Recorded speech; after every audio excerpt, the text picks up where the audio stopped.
This week in the Lectures in History podcast, a discussion about slavery in the northern colonies. University of South Carolina professor Nicole Maskiell teaches a class on the early development of slavery in the northern American colonies. Professor Maskiell also discusses the relationship between American religion and slavery in both the North and South. The University of South Carolina is located in Columbia, South Carolina. Well, welcome everyone today. Today I wanted to start with a story that is near and dear to my heart. Some of you may already know the story or have heard the story, but today we're going to be talking about an unexpected slavery. And unlike the other weeks, this week we're going to be talking about the part of history that I do my research in. And I wanted to start with the story that started me in history, because I did not want to be a historian when I was where you were. I was interested in doing international relations or anything else. But I had to take a class in order to kind of fill my requirements. We all know how that goes. And so I chose a class, Material Culture in Early America. And I thought it would be an interesting class. But when I got there, I realized that the final paper was on an object.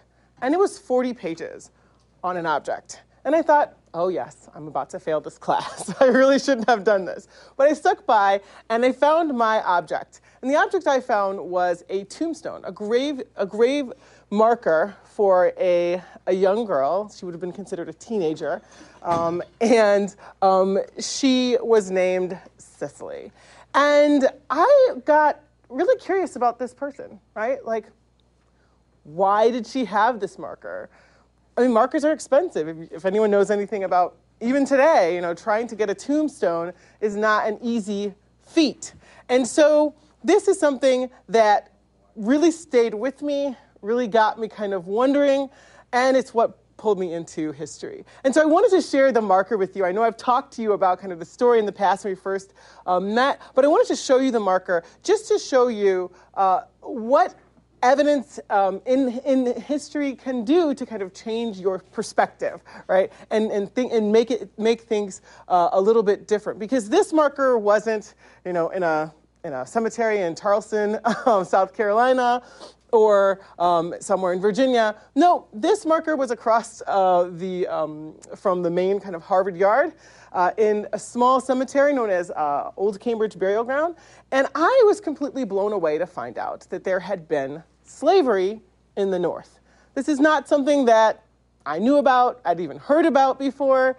And so I knew, wow, this is a really unique thing. There must be a lot of things written about it. Well, there wasn't. And I suppose that was good for me for the future because I was able to be the one to write about it. But today we're going to be looking at slavery in this unexpected place. And how on earth did we get, did enslavement occur in the northern colonies, what we consider to be the northern colonies. Okay, so we want to start at the beginning. And the beginning is a moment that we've talked about before, right? The entwining of indigenous slavery. We talked about that when we looked at the history of the Indian slave trade, right? The Tuscarora War. But much like in that instance, in this instance, there was an entwining between the moment of African and Native enslavement. Now, the first reference to African slavery in at least in Massachusetts, in New England, was in reference to the Pequot War in 1637. So really early in the 17th century, you're seeing the first reference to this entwining. And this war was centered around the Pequot Indians in Connecticut, and they'd been encroached by European settlements that were coming into the region, and they struck back, right? They struck back, and they struck back at a town called Weatherfield, Connecticut. A few months after that, the Massachusetts and Connecticut militias kind of joined forces in order to retaliate, and the retaliation really came through to the village of Mystic, Connecticut, and it was a slaughter. After this kind of ambush in Mystic, Connecticut, the women and children were enslaved in New England. So you get refugees, right, from what happened in Mystic, being kind of fanned out. as enslaved people across New England. But the men and boys who were considered to be threatening, right, if they were to stay in the region, they might be able to amass and kind of regroup and attack again. They were actually traded down to the Caribbean, down to into the slave markets of the Caribbean. And they were actually put on a ship. The name of the ship was the ship Desire. And they were sent down, a ship that had been built in New England. It was built with New England timber. And this ship was sent down to the Caribbean. And they were sold, the men and boys were sold in exchange for African enslaved people, right? And so those people would then go on the ship Desire and come back up to Massachusetts. And this was a very important moment in history because this was the first time that enslaved African people were sold in New England. And this was in 1638. So remember we talked about kind of all of these dates, right? 1619, 1627 with New York, and now 1638 here with the Desire. Now, this becomes the policy. This becomes something that people are looking to do. They start to see how this is a way to both dispossess indigenous people of their homelands, right, and also make some money, and be kind of a lasting way to claim the land. And so I want to talk a little bit about how they did this, right? So this is an idea that people start to think that the European colonists start to think is a good policy, and so they decide to start doing this in subsequent wars. In fact, in 1646, and 1946, this was long over, thank goodness, but in 1646, it was just beginning, it becomes the official policy in New England. And in fact, Massachusetts, not South Carolina, not North Carolina, not Virginia, Massachusetts was the first colony to set up the first legal precedent around slavery in the North, in the English North American colonies. And that precedent was adopted in a document known as the Body of Liberties in 1641. And this Body of Liberties established the legality of slavery.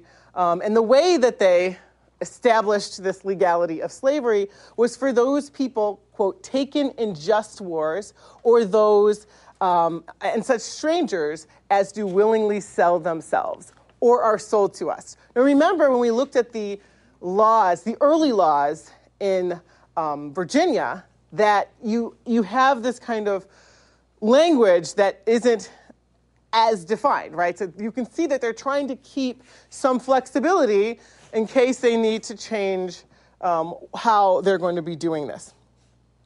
Now, when two Massachusetts slave merchants joined with London slave raiders in a massacre of an African village in 1645, the colonial government registered its indignation, right? They were like, this is man-stealing. So you can still see there's some debate as to the morality of what is happening.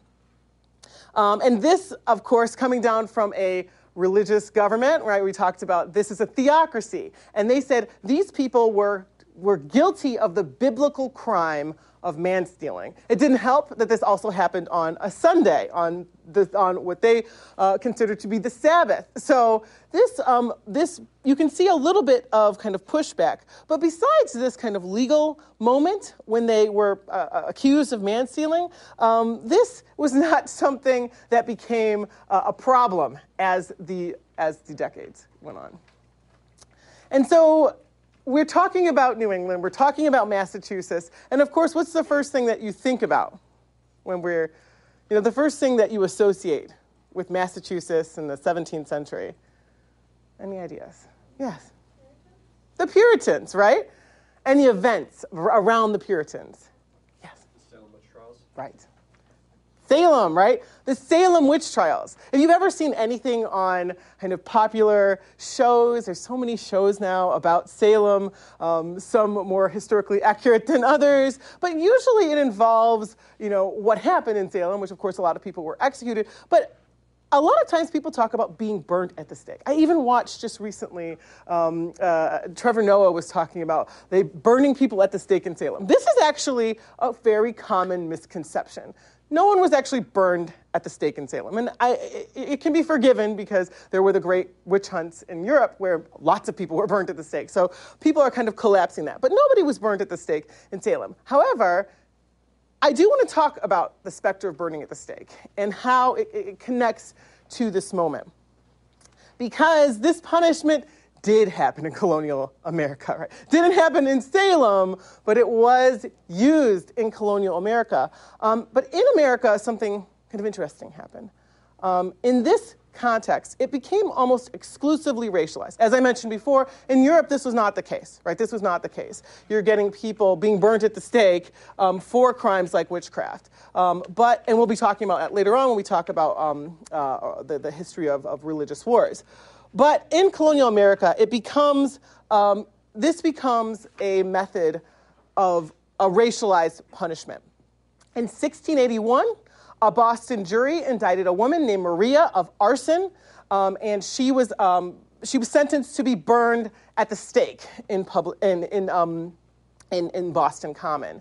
In fact, this was such a spectacle that Cotton Mather, his father Increase, noted that Maria was actually the first person executed in this way in 1681. In fact, it was such a kind of horrific moment, right, this publicly burning someone at the stake, that Cotton Mather described her end in his book, Magnalia Christi Americana, as a picture of hell. And this becomes a touch point. It becomes a way of also increasing the horror, right, and enforcing this system of enslavement that is so connected to warfare, right? This system started in light of these as a war tactic. All right. And now that you have this background, I want to tell you another story. I started with the story about kind of how I came to this being interested in this. And I want to tell you a story that takes place a long time before. And that's the story of Schenectady. So Schenectady is a small town in upstate New York. And in the 17th century, the final decade of the 17th century, it was in the center of a real kind of contest of control. And it was right in the middle of Haudenosaunee. Remember we talked about territory and that kind of trade route into French Canada. And this was something that the English at this point and the French were trying to make a claim on. And so on a cold and very snowy day, on Sunday, February 9th, 1690, this borderlands town of Schenectady was attacked. And it was attacked by a joint expeditionary force of native and French fighters who were coming down from Canada. Now, by the end of the day, most of the inhabitants of Schenectady were slaughtered. 60 inhabitants lay dead. An additional 27 people were taken into captivity, while only 2 of the people who had attacked lost their lives. So this was really a rout, right? This was a really dramatic and traumatic moment for the community. And it was one that really attacked and hurt the enslaved community in an outsized way. Now, as you probably know a little bit about the history of slavery, as we've talked about, in the North, there weren't as many enslaved people as there were in the Southern and Caribbean colonies. But as a proportion of the population, a much higher proportion of enslaved people were killed than others. And this is kind of the first salvo in a series of attacks. So we've got Schenectady in 1690. And then you get these attacks kind of spreading out into the heart of Maine country, into Maine, and then you go to into all other sort of kind of towns. And these refugees would be coming out of places like Schenectady, like Casco, and they were traumatized, right? These are people who had seen their family, killed in the most brutal way, burned in front of them, and they were coming into places like Salem Village, right? They're coming into places like Salem Village with this experience of trauma. And one historian, Mary Beth Norton, argues that this experience of trauma affected them. And actually, if you look at the backgrounds of some of the Salem accusers, they're coming from these towns. They're coming from this atmosphere of violence. And so in this section, and when we're thinking about reading our documents, I want to think about how do these moments of trauma, right? Keep this in your mind. How do these moments of trauma affect the way that European colonists think about the peoples around them that are different, right? How does it change their perspective of differences? Well, I wanted to give you a little bit of an example before we think about this and work through our document together of one such person who struggled with this notion. And that is this man right here, the Honorable Judge Samuel Sewall. And I don't know how honorable he was. The most famous thing he's known for is being one of the witchcraft judges, right? Samuel Sewall was involved heavily in the witchcraft crisis. One thing that is notable about him is that ultimately he is the only one who at the end says, wow, I really messed up. I was totally wrong. And he made a public apology in front of his congregation saying, look, mea culpa, you're right. We just killed a whole bunch of people for nothing. But he's important to the history of this moment. Also, he's important to the history of slavery because Samuel Sewall wrote what is considered to be one of the first anti-slavery tracts, The Selling of Joseph, which you had to read a portion of today, and we're going to be talking about later on. But Samuel Sewall, like many other people, had seen accounts of this moment. And these accounts were really circulating, not just in the North, but you see some accounts going down as far as the Caribbean of this description of the horror of Schenectady. And in some of the accounts, they're like, hey, look, we could have attacked back if the watchmen hadn't been spied by some people because they were going out to look for runaways. So you can see that the presence of slavery changed, right, what was possible in terms of defense, or at least in this rendering it did. But you see this not just in that kind of popular rendering, you also see it in Samuel Sewall's own kind of fears for his own communities. He writes about Schenectady. He spends a lot of time in his diary basically in graphic detail talking about what happened to women and children. And then literally the next sentence, he starts to think about his own community in Barnstable. He's like, there was an attack close to where I live, and they couldn't find the bodies. And the fear is that they were murdered by a free Negro and Indians. And you can see here the juxtaposition of this fear, right? A fear of the other that is coming out of this moment of attack. And this is something I want to keep you, because when we're thinking about, a lot of times we think about these coming fully formed, right? People came and they had these ideas. And certainly they inherited ideas of difference, right, from their cultures and societies. But I really want to stress how these were created, right, out of moments as well, out of moments of warfare and out of moments of violence and fear as well. Okay.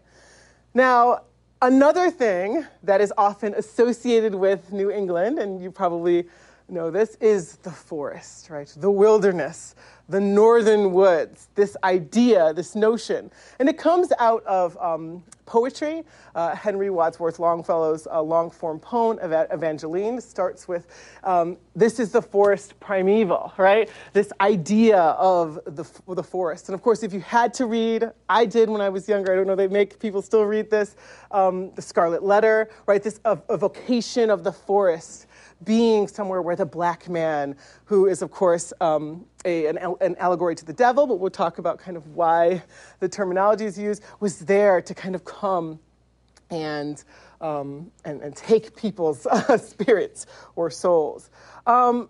Well, I wanted to kind of draw attention to Henry Wadsworth Longfellow's ancestor and his diary. And he recalls, just 4 years after the Schenectady Massacre, that he's part of an expeditionary force that leaves from New England and is going to go to New York.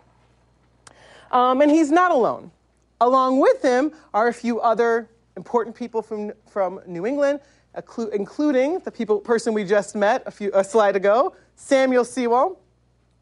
And they've decided to take this journey into a place that he records in his diary as a hideous, howling wilderness. And along the way, he meets a person that he doesn't think belongs there.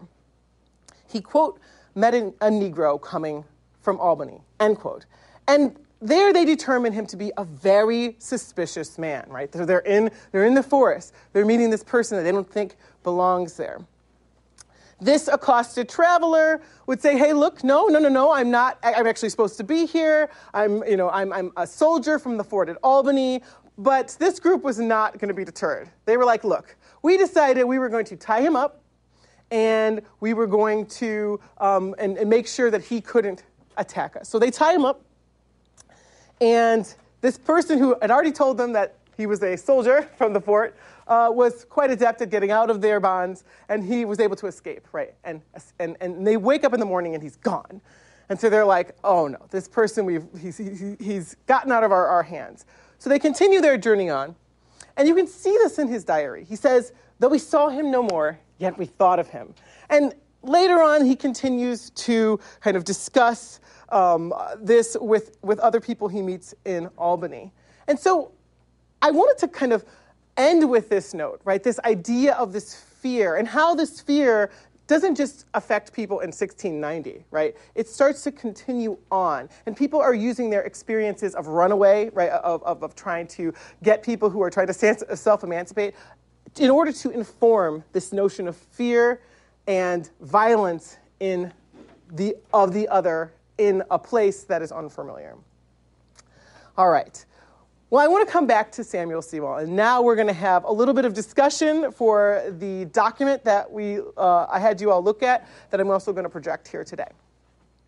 Well, after all of this happened, a decade after Schenectady, short decade after the Salem witch trials, which of course happened after Schenectady, Samuel Sewall writes The Selling of Joseph. And this, as I mentioned before, was one of the first anti-slavery tracts in the English colonies. Now, here is what I had you all read for today's discussion. And I'm going to read it here for you just to kind of get the feel of what it sounds like. And then I'm going to have you answer this question. What early ideas about racial difference can you see in this excerpt taken from Sewall's work? And he wrote the following. And all things considered, it would conduce more to the welfare of the province to have white servants for a few term of years than to have slaves for life. This is his main argument, right? We always say, look for the argument. And here is the reasons he gives. Few can endure to hear of a Negro's being made free. And indeed, they can seldom use their freedom well. Yet their continual aspiring after their forbidden liberty renders them unwilling servants. And there is such a disparity in their conditions, color, and hair that they can never embody with us and grow up into orderly families to the peopling of the land, but still remain in our body politic as a kind of extravasate blood. Moreover, it is too well known what temptations masters are under to connive at the fornication of their slaves, lest they should be obliged to find them wives or pay them fines.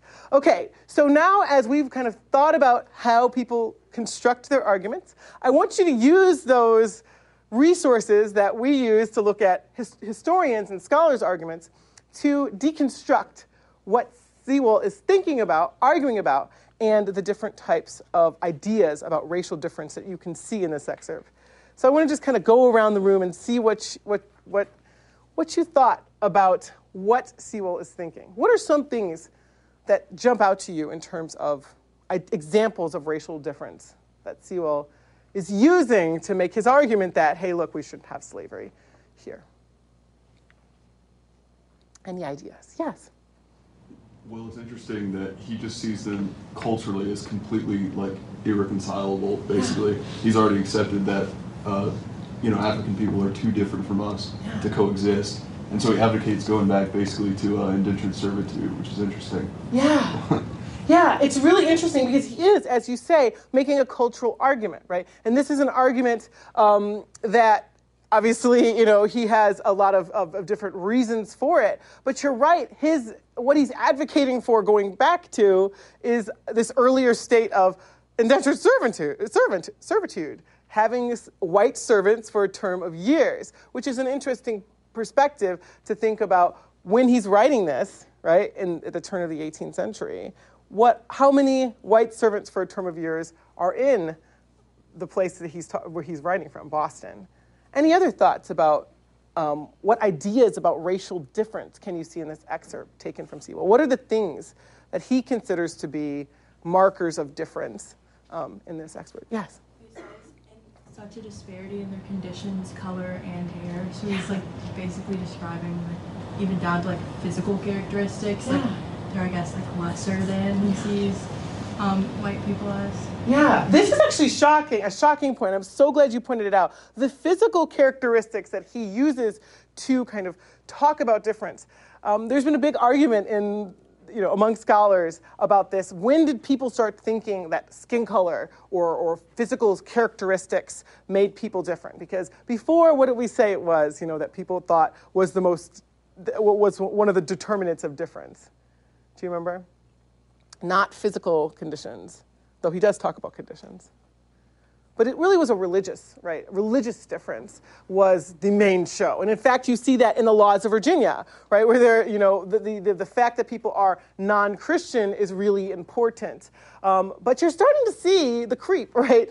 Into something that's kind of what we would consider to be kind of a more modern notion of difference, which resides in the body, right? This idea that that physical difference, kind of that you can use science, right, to a certain extent, or a physical manipulation of the body in order to inherently determine difference. Now, you won't be surprised to know that people like Sewell, he wasn't just a judge, he was also a lay scientist. And so they were also kind of involved in kind of trying to think about these early, what is known as taxonomies of difference.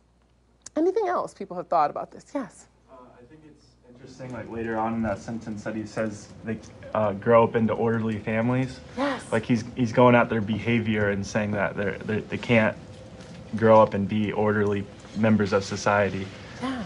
I really like this point, and I'm so glad you pointed it out, because this notion of orderly families is absolutely crucial, right, to Sewell's argument. He is making an argument about how society is run and how it's continuing, and it is in this notion of orderly families, right? This idea of families. And he's saying that they can't, right? What would be the opposite? They'd have disorderly families, just like you said. I really like this point.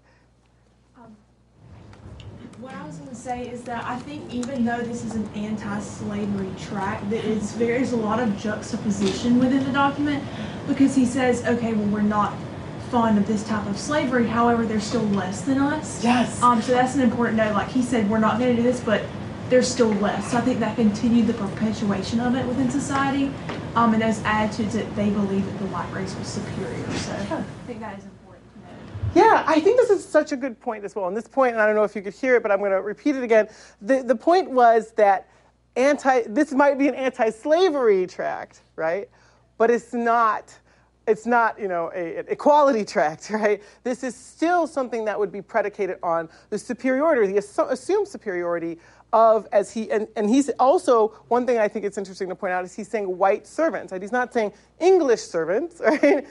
He's making a racial argument here. And I think this is a really important point, that this is central to his argument. He's saying, look, we shouldn't have slavery, but not because slavery makes humans unequal, but rather that it could destroy our community by bringing in undesirable people who are less than. Does that make sense? And I think it's such a good point. I'm so glad you raised it. I think I saw one under hand. All right. Well, let's think about what would happen after, right? We're here at the beginning of the 18th century, right? You're starting to see Samuel Sewell, who's coming out of this history of fear, coming out of this warfare. He had been involved in the transatlantic slave trade. Now, him writing this tract was very, very controversial. In fact, he didn't publish it in his regular publisher, because he was a guy, he liked to publish things. He actually distributed it, not secretly, but privately among some like-minded friends. So his ideas, while, they weren't kind of founded on the notions of equality, they still were very, very controversial. So much so that he was actually dating a woman. He was an older man, and his wife had died, and he was on the dating scene again. And she found out that he held these ideas, and she dumped him. So this was controversial, what he's saying. And Samuel Sewall, because he had to be in the mix, he became involved in something else that was happening at this time as well. And this is a case, an early case, surrounding an enslaved man named Adam. Now, Adam was a man who was enslaved by another judge, another jurist, a man who's actually also known as one of the earliest examples of American poetry. And Adam was promised by Judge Saffin that if he toiled on Saffin's farm in Bristol in 1694, if he toiled for a few years, then Saffin would, eventually give him his freedom. And so he's like, sure, I'll go out, I'm working. And so he kept waiting. He kept waiting. He kept waiting, and Saffin's like not giving him his freedom. So Adam's like, well, we had this agreement, so bye. So he decides to self-emancipate. He brought the documentation, always keep the receipts. He brought the documentation where Saffin had promised, and he sued Saffin for his freedom. He's like, okay, I've done the time, now give me my freedom. Now, Adam ultimately did win his freedom, but the case was really hard fought. So Adam's case was heard several times. First, before Samuel Sewall, then subsequently in a court that included Saffin as judge. So you're kind of seeing there might have been a little bit of a conflict of interest there. Saffin, being a jurist, was able to kind of jury intimidate. So he kind of got a jury that was a little bit more favorable to him. But Sewall was convinced by Adam's evidence. He's like, look, you had this agreement with this guy, and you have to stand by your agreement. And this was right around the time that he published this work that was anti-slavery. But the proceedings actually continued on for many, many years until 1703, the Superior Court in Massachusetts ruled in Adam's favor. But Saffin was not happy. Saffin was really, really angry. And so, being gifted with words, he decides to publish the following diatribe against Sewall in verse, and I'm going to read it. Cowardly and cruel are those blacks innate, prone to revenge of inveterate hate. He that exasperates them soon espies mischief and murder in their eyes. Libidinous, deceitful, false, and rude, the spume issue of ingratitude. The premises considered, all may tell how near good Joseph they are parallel. So one thing I think is interesting, and this is something that other historians have looked at, historian Vernon Jordan points to Saffin's answer as kind of the first kind of pro-slavery articulation. You start to see this in the 19th century in the wake of the sectional crisis. As we go closer, people are starting to kind of make kind of arguments why slavery is a good thing. But people have argued, Dr. Jordan has argued that this is actually the first articulation of that. But one thing I wanted to note, and the reason I read it out to you, even though it was kind of not the nicest thing a person could say, is to show how similar the two men think about the problem, right? They're on opposite sides of the argument, but they are kind of in agreement in terms of difference based on kind of racial characteristics. Does that make sense? All right. Now, I want to talk a little bit about this whole kind of what it looked like in the 18th century, right? We've gone from the 17th century, where we've got slavery in this very unexpected place, right? The North. How do we get there? We talked about the consideration of indigenous warfare, how indigenous peoples were being traded for African peoples, and then how this is also happening in an environment of continual warfare, and how these notions are being braided in to this borderland violence. But by the time of the 18th century, you're starting to see this conditions change a bit. And enslaved people are being concentrated among the wealthiest families in New England. And, these are names that you might have heard of, right? We talked about Sewell, but the Mathers, right? The Winthrops. Here, I show this picture here. This John Winthrop, as we talked about before, if you remember, the sermon, The City on a Hill, right? He's descended from him. And Cornelius Waldo, if you've ever read Ralph Waldo Emerson, was a slave merchant on a large scale. So by the time of the 18th century, these people whose ancestors were kind of involved in thinking this up, they are already kind of in the swing of things, right? These are true people who are involved and embedded in the slave trade. In fact, Ralph Waldo Emerson's ancestor, Cornelius Waldo, had a slave ship that he named Africa that plied the Middle Passage, packed with 200 African people at the time. And you're using this tight packing method. You've probably seen the pictures of the slave ships that became kind of prevalent during the mid-18th century, of kind of bodies of people packed in those ships. That is the kind of method that was used. And in fact, some historians have argued that northern slave traders actually preferred this packing method because it would lower costs. So the more people you can get into the boat, even though it's much more deadly for the human beings, then the more quote-unquote profit can be made on the market. Even more kind of dreadful about this is they were preferring younger captive people from the Caribbean. So they're looking for people who are young because of the mortality involved in this. I also want to show you the population growth here. In 1676, right, where we started at the beginning of this period, you get less than 200 people who are enslaved.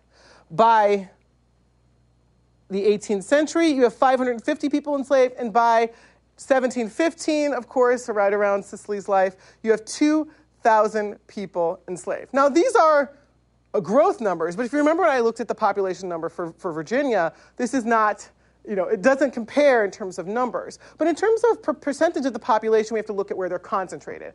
All of these people basically are serving the wealthiest families. So they're concentrated in places like Boston, around the educational centers, right? By now, Harvard College was established in the colonies. So you've got people at the college.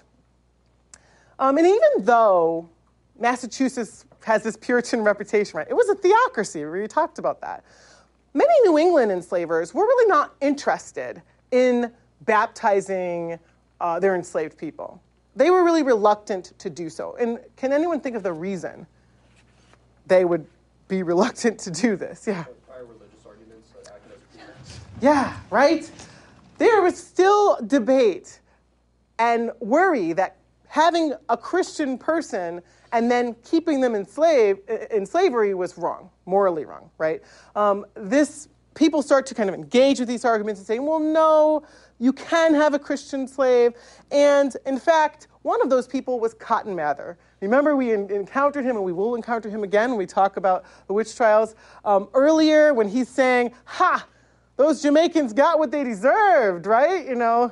The Port Royal earthquake was God's judgment. Well, he decided to wade into the foray of talking about anti-slavery as well. And in 1706, he publishes his tract, The Negro Christianized, which included a catechism for slave conversion. He was like, no, there's no problem here. If we just basically convert people, then it's going to be all right.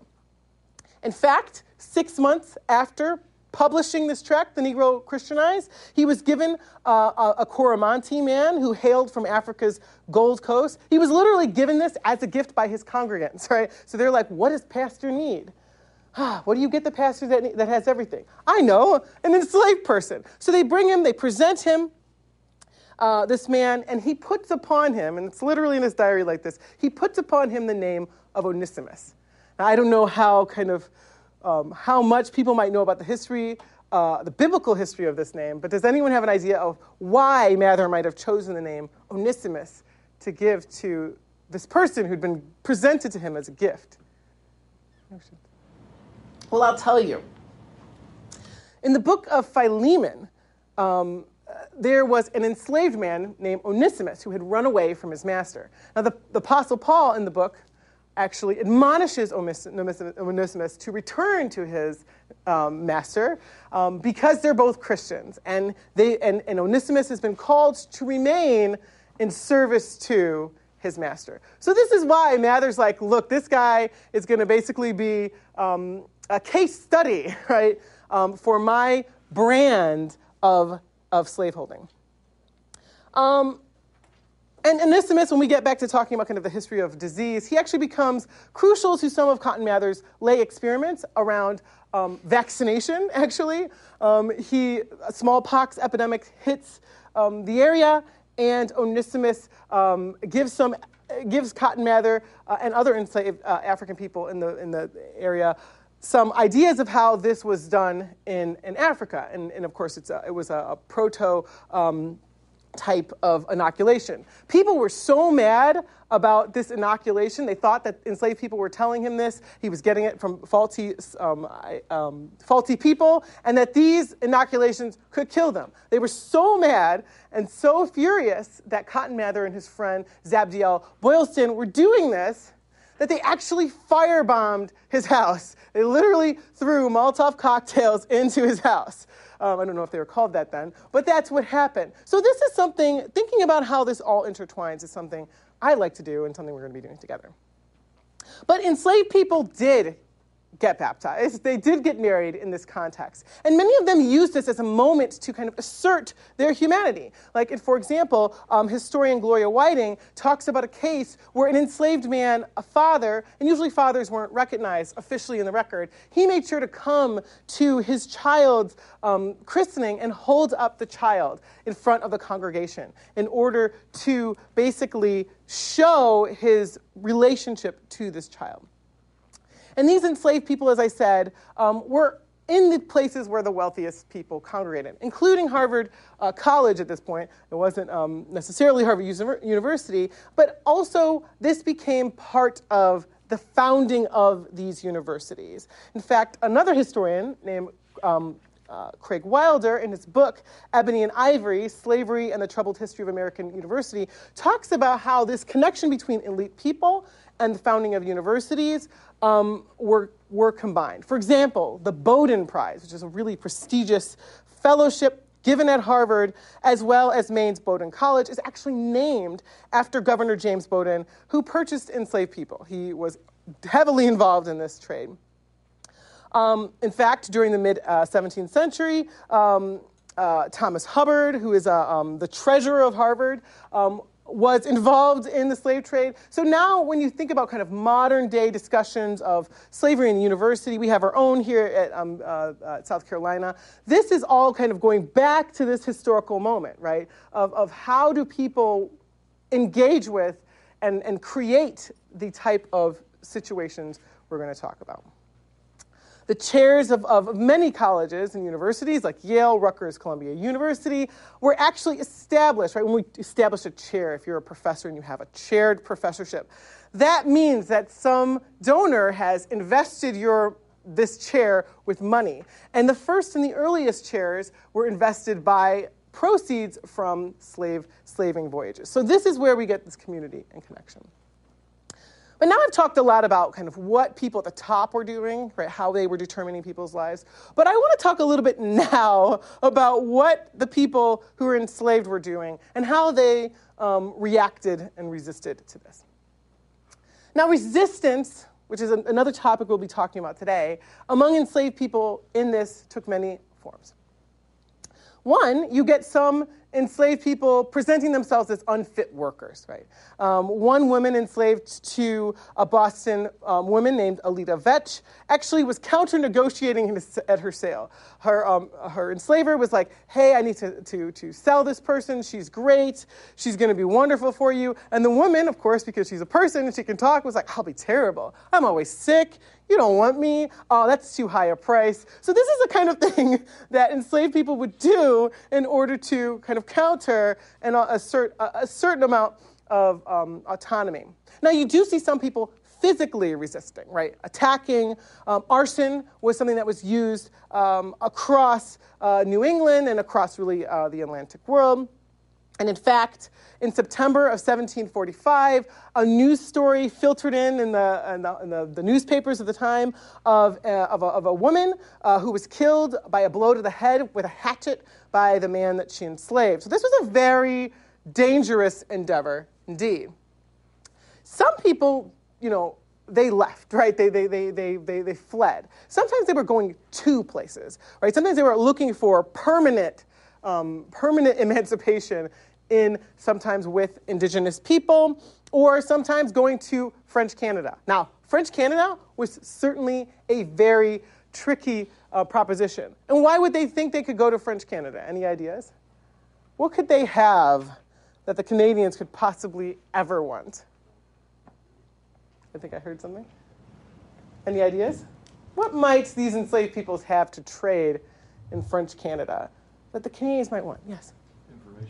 Information, right? You are there at the highest levels of, the governmental and political rulers of the English colonies, and you know what they are planning. This was such a fear that in New York, in upstate New York, an enslaver named Robert Livingston, who was also part of the legislature, actually helped to pass a law that prescribed death to any enslaved person who'd run away who was found 40 miles north of Albany, because they knew that that's where they were going. And in fact, his enslaved people did then later on escape, and they made it all the way to French Canada. They took refuge with the governor of Montreal, and they were passing information.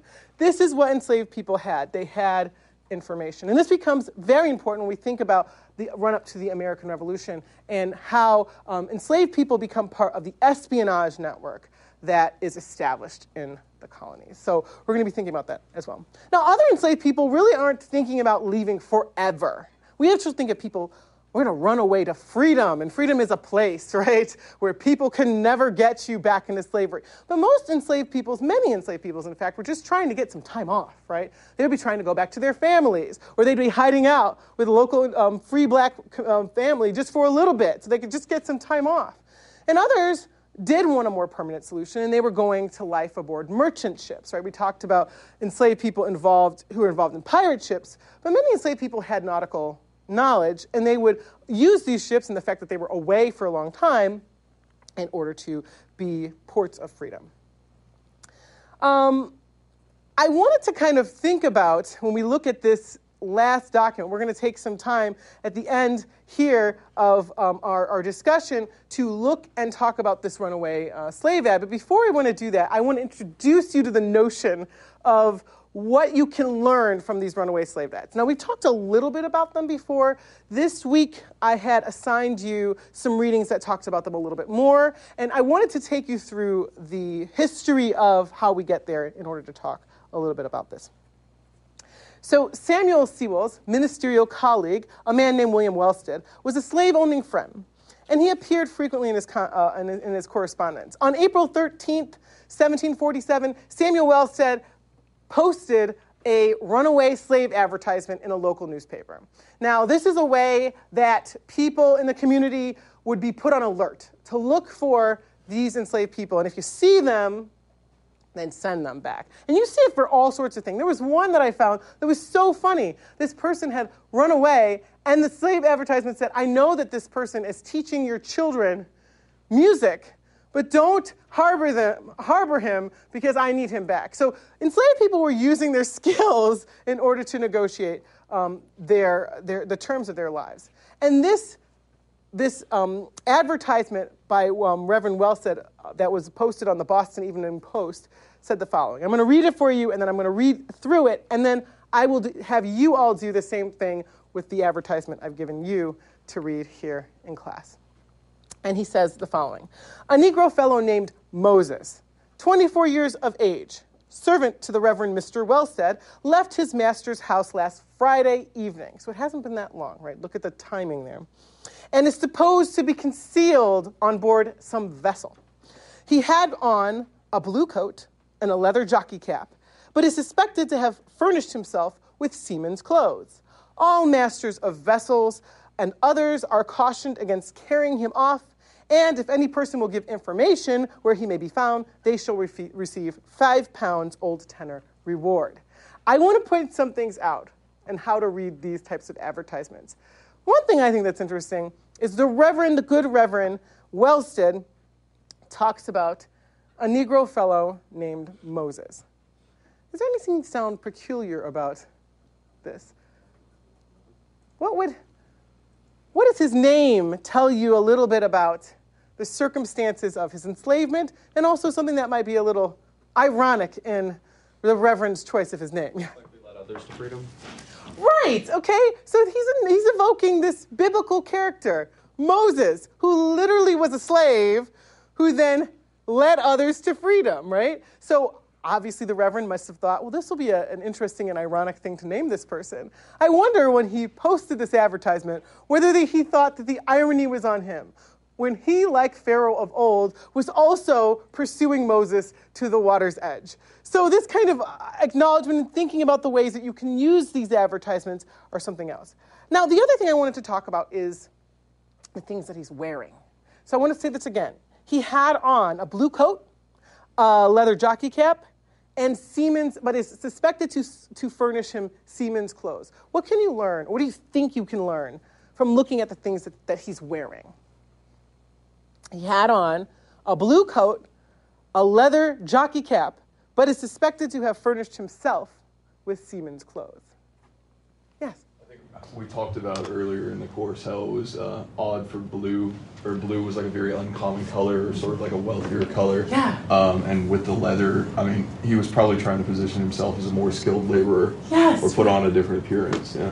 Yes. He's trying to, because a lot of times we see enslaved people, they'll talk about osnabrigs. So there'll be certain types of fabric enslaved people's used. And so, yeah, you're starting to see him kind of putting on a clothing that really denotes wealth, right, and to a certain extent, a kind of a wealthier person. And it could just be that this man was kind of like was his valet or was doing something like that. But yeah, you're absolutely right. But notice that he's going to furnish himself with seamen's clothes. Yeah. Sounds like he's trying to get on a boat. Yes, right? Not only is he going to get on the boat, but somehow he's ready with the costume. Like, where did he get these seamen's clothes? How is he able to get them? You're absolutely right. The fact that he's not just got the skills, but he's also dressed to kill, right? He's got the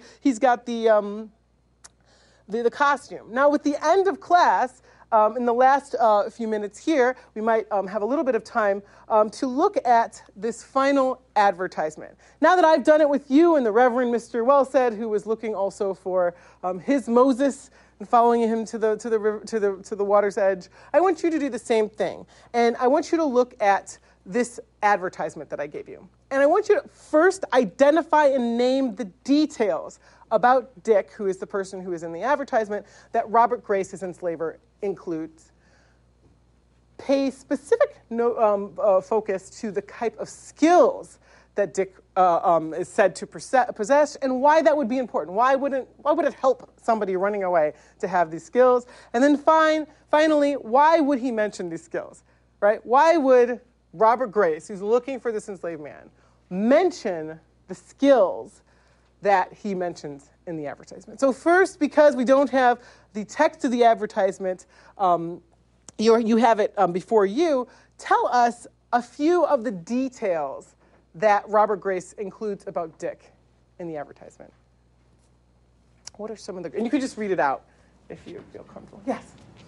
He had on a brown coat lined with green, a shirt and trousers, shoes and stockings. So it's kind of like what we saw last time. Like he has this nicer clothing on and he's trying to disguise himself as like a higher member of society. Yeah, so he's got this very detailed description of his fashion choices, right, of what he's wearing. This is something you see a lot in runaway slave advertisements, this detailed description of the clothing that they're wearing. Why do you think there is that detailed? I'm going to have that second thing. Yeah. The Ozenbrigs is what you mentioned before. That's kind of like that really rough-hewn fabric, right? Exactly. And that fabric oftentimes it would be a signal. Like if you saw someone walking around the street and they were wearing that fabric, that showed the class they were in, and it showed that they were likely an enslaved person. So you do see a lot of enslaved people sometimes putting on layers or having a change of clothes or stealing, right, their enslavers' clothes because they're expensive, and what can you do with clothes if you have a whole bunch of clothes on? Yeah. You can sell them, right? You see them using their clothing in order to continue their kind of life on the run. All right, what are some skills that Dick possessed? What are some skills that he possesses? In the text of the advertisement, any skills? Yeah. The only thing I really noticed was the phrase "preaching Dick." Yes. So I'm imagining that he's at least well at speaking, but probably literate too. Yes, right. This is a preacher. This is very, very kind of, this is a characteristic that Robert Grace thought was rare enough that he was like, this man, you find him, this is what he'll be doing. He likely had literacy skills, right? He might have even been able to write, though he doesn't talk about that. But this man is using his religious ability, right, or at least Robert Grace believes he might use it in order to continue to run away. Now I have this question that's a follow-up question here. Why would he even mention? Why would that be something? He's paid money, right? If you put an advertisement in a newspaper, it's a spread. You see what it looks like. He's paid money for the printer to do this, and he has a certain amount of space.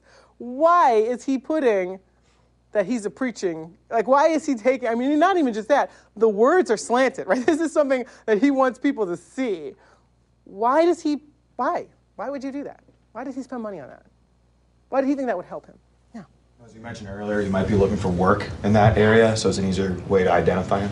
Yeah, right. It can help to even identify the people who might be thinking about, oh, I saw this guy, and he was, like you're saying, if he's looking for work or if he's like in the area, that people who see this will be like, oh yeah, I remember a guy like that.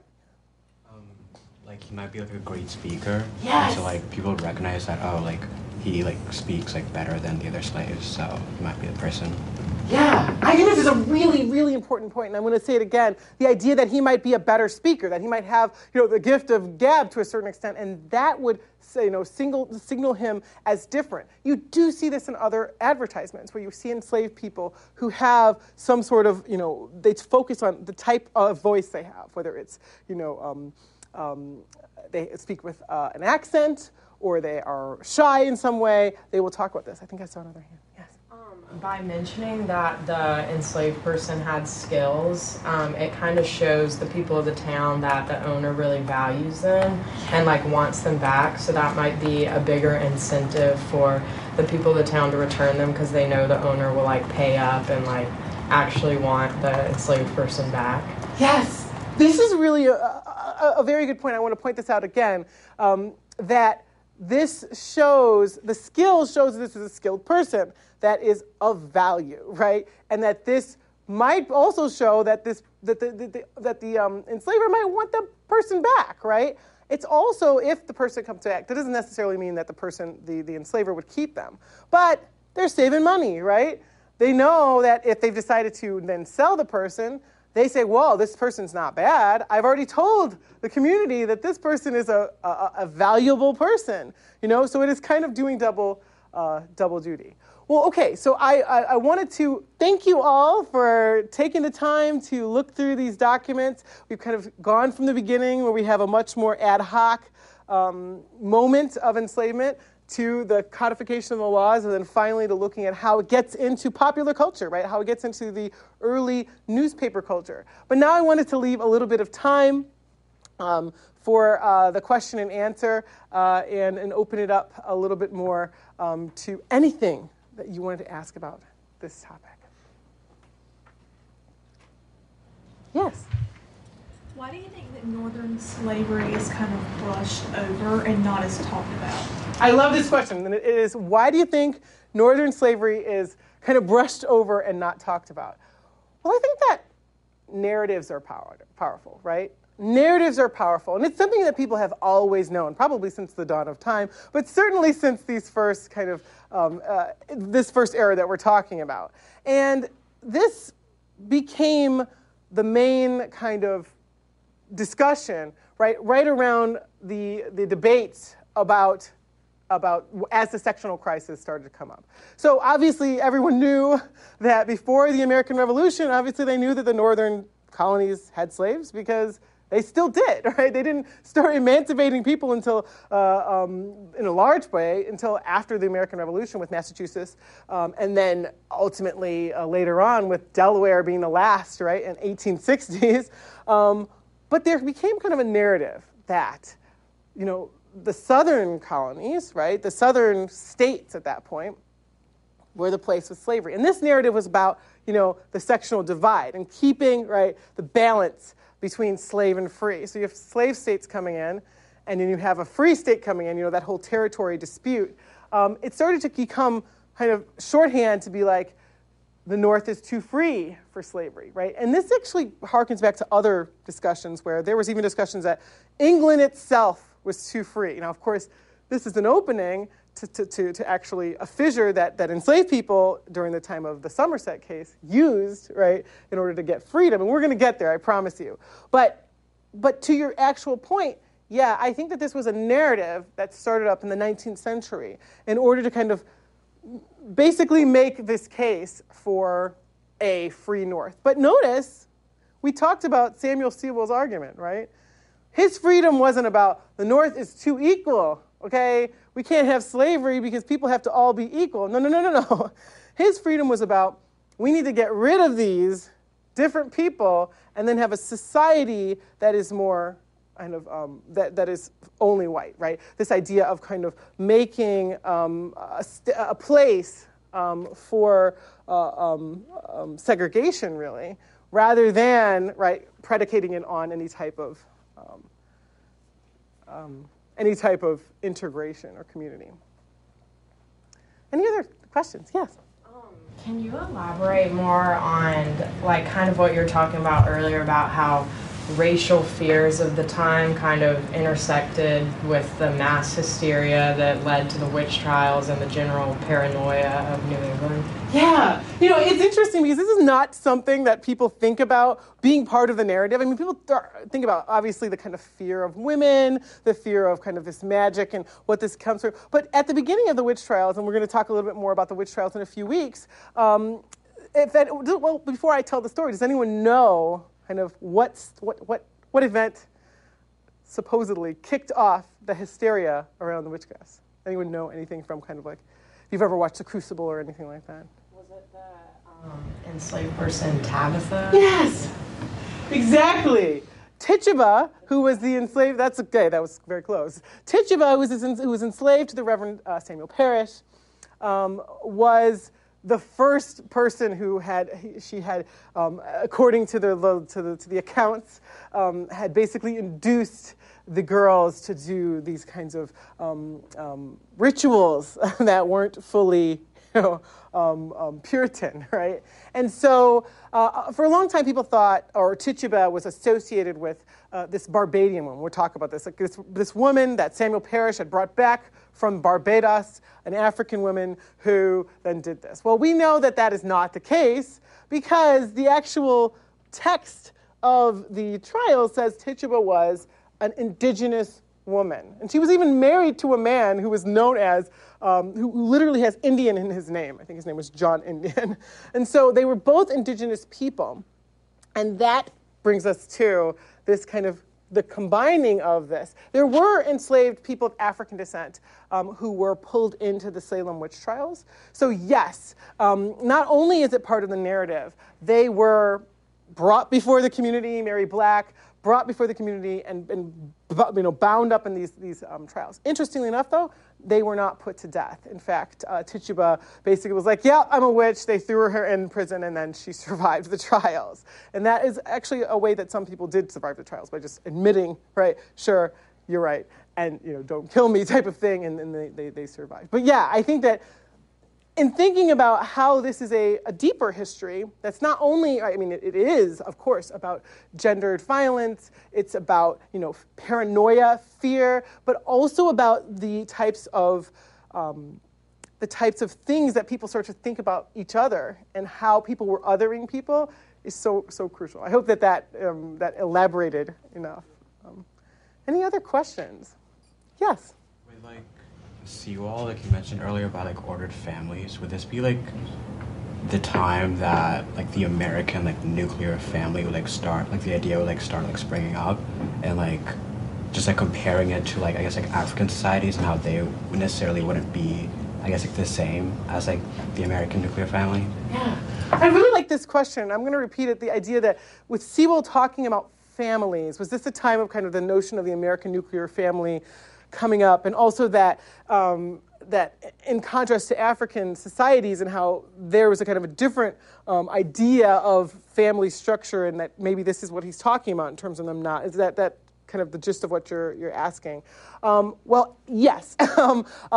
Yes and no. So Sewell's coming from this kind of earlier notion of the family being the basis for society. We talked a little bit about this earlier, but we're going to get to it even more. Right at the top of the kind of societal family is the father or the king, right? And then you are all his children or subjects, right? And so the family was really crucial to understanding society at the time, even more crucial than the way the family comes into kind of the idea of the nuclear family. This was society writ small, right? The father was the king, and everyone else was their subjects. Even servants were considered part of the family. Sometimes people talk about the kitchen family in a kind of associative way, in a kind of formal way. So yes, this is what Sewell is talking about, right? That the family, the society as family, he's saying they can't kind of get these other people who are so different being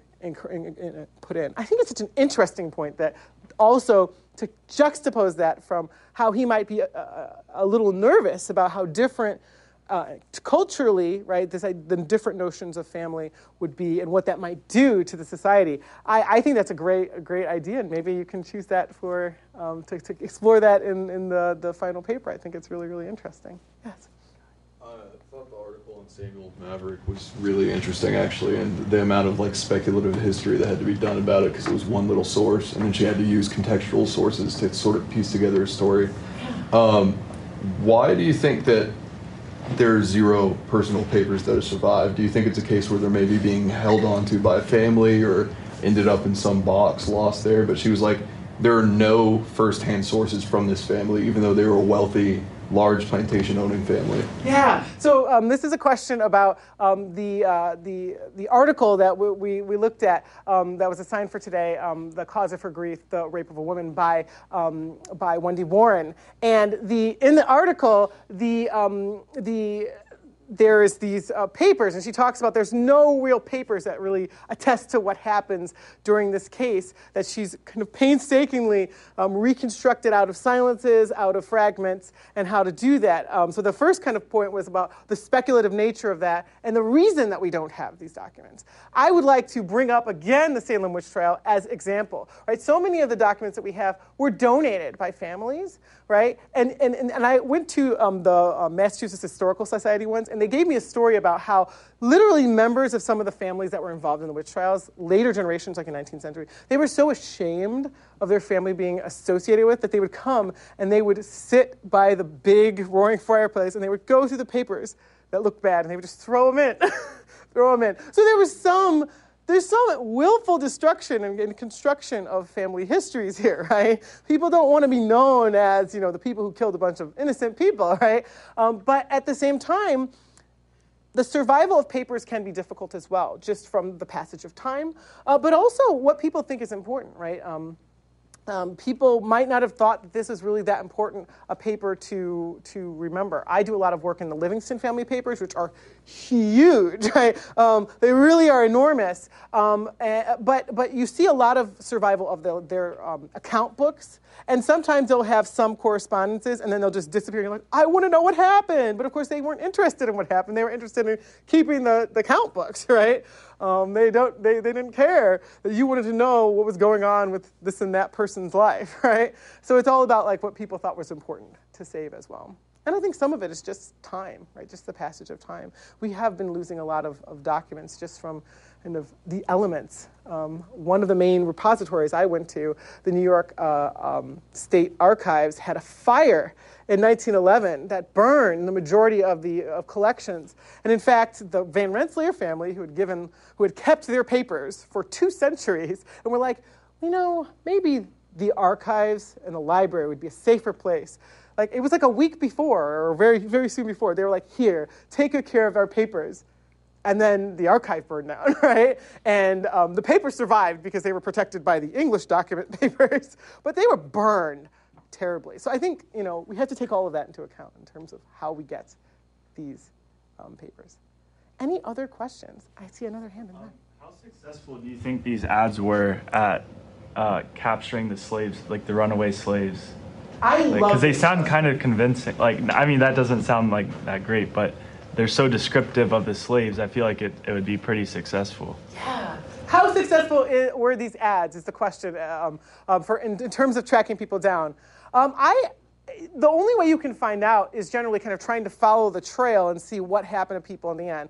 And I've done that for a few. There was one really interesting ad of 2 men who ran away together. One deserted after, I believe it was King William's War, up in Maine, and he deserted with an enslaved man, and they both ran together, and they were actually caught in Charleston, South Carolina. Okay, I've driven to New England recently, and the drive itself is an epic journey. So imagining these 2 people in the 18th century running together is really compelling. But yeah, they were caught again. And you do sometimes see people taking out ads saying, yeah, I caught this person. And that also shows you the reach of these papers, right? They're actually, you'll see also they'll run these ads several times. And sometimes I followed ads that it's been years, and they're like, still looking.